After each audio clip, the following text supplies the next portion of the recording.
সত্যের উপরে যদি চলো রে বাবা, মা বাবার দোয়া নিয়ে যদি আগাইতে পারো, দুনিয়ার কোনো ভয় নাই। হালাল খাইয়া চলবা, আল্লাহ বিজয়ের মালা গলায় পরাইয়া দিবেন। কয়দিন আর দুনিয়ায় বাহাদুরি করবারে বাবা, আল্লাহ যদি সমুদ্রে একটু হুকুম করে একটু গরম হয়ে যা, রাতের ঘুমের মধ্যে 1 মিনিট লাগবে না। কুতুব দিয়ারে ধ্বংস করার জন্য 1 মিনিটও লাগবে না। আল্লাহ কয় বান্দা আমার স্মরণ কর, আমি আল্লাহর কাছে সাহায্য চাও। সাহায্য কেমনে চাইবা? ধৈর্য আর নামাজের মাধ্যমে সাহায্য প্রার্থনা করো। আজকে আমাদের ভেতরে ধৈর্যের বড় অভাব, নামাজের বড় অভাব। ও যুবকেরা, ও পর্দার আড়ালের আম্মা জানেরা, আজকে নামাজের এত বয়ান, এক বেলার নামাজ ছেড়ে দেওয়ার কোনো সুযোগ নাই।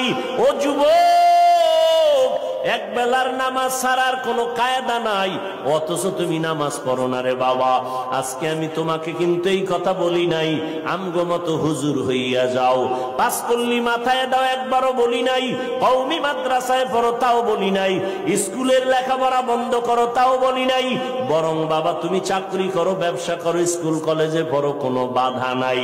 ওখানে থাইকা আল্লাহর হুকুম নবীর তরিকা মতো নামাজ পড়ো, মা বাবার দোয়া নিয়ে সামনে আগাও, ওলামায়ে কেরামের পরামর্শ নিয়ে চলো, নবীর সুন্নতের মালা গলায় লাগাও।